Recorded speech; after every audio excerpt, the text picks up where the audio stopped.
আসসালামু আলাইকুম। সৌদি আরব প্রবাসী ভাইগণ, আশা করি আপনারা প্রত্যেকে ভালো আছেন। সৌদি প্রবাসীদের জন্য বিরাট বড় দুঃসংবাদ। হুট করেই ভিসা ও ইকামা ফি বাড়ালো সৌদি আরব সরকার। চলুন খবরে বিস্তারিত জেনে নেওয়া যাক। প্রিয় সৌদি প্রবাসী ভাইগণ, নতুন বছরের শুরুতেই আপনাদের জন্য একটা বড় ধরনের দুঃসংবাদ রয়েছে। সৌদি আরবের স্বরাষ্ট্র মন্ত্রণালয়ের আওতাধীন বিজনেস প্ল্যাটফর্ম আবশির বিজনেস ভিসা ও ইকামা সহ 9টি পরিষেবার ফি বাড়িয়েছে। দেশটির সংবাদ মাধ্যম ও কাজের বরাত দিয়ে এই তথ্য জানিয়েছে বার্তা সংস্থা এএফপি।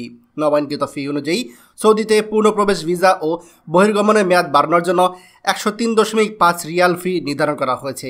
আর ইকামা অর্থাৎ বসবাসের অনুমতি, নবায়ন ও চূড়ান্ত বহির্গমনের জন্য ফি নির্ধারণ করা হয়েছে 51.75 এবং 70 রিয়াল। এছাড়া নতুন করে ইকামা ইস্যু করার ফি নির্ধারণ করা হয়েছে 51.75 রিয়াল। কর্মচারীদের বিষয়ে সরকারি কর্তৃপক্ষের কাছে প্রতিবেদন দাখিল অর্থাৎ রিপোর্টিং ফি 28.75 রিয়াল। আর পাসপোর্ট তথ্য হালনাগাদ করতে দিতে হবে 69 রিয়াল। সামাজিক যোগাযোগ মাধ্যম টুইটারে অবশ্য আবশির বিজনেস কর্তৃপক্ষ বলছে, আবশির বিজনেস প্ল্যাটফর্ম ব্যবহার করে যেসব সেবা নেওয়া হয় সেসব ক্ষেত্রে এসব ফি প্রযোজ্য। নিয়োগদাতারা যে বার্ষিক প্যাকেজ দেন এসব ফি সেটার সাথে অন্তর্ভুক্ত নয়। আবশির প্ল্যাটফর্ম সম্প্রতি বেশ কিছু নতুন পরিষেবা চালু করেছে। এরকম একটি নতুন সেবা হচ্ছে ভ্রমণ ভিসায় সৌদিতে আসার পর কেউ যদি পলাতক থাকেন বা হারিয়ে যান, নিয়োগকর্তা ওই ব্যক্তির বিষয়ে রিপোর্ট করতে পারবে। তবে এই ধরনের রিপোর্ট করতে বেশ কয়েকটি শর্ত পূরণ করতে হয়। শর্তগুলোর মধ্যে একটি হচ্ছে যে ব্যক্তির রিপোর্ট করা হচ্ছে তাকে সৌদিতে ব্যক্তিগত বা পারিবারিক ভিসায় ভ্রমণ করতে হবে। ভিসার মেয়াদ শেষ হওয়ার 7 দিন পরে কেবলমাত্র প্রতিবেদন দাখিল করা যাবে। তবে ভিসার মেয়াদ শেষ হয়ে যাওয়ার 14 দিনের বেশি সময় পর আর আবেদন করা যাবে না।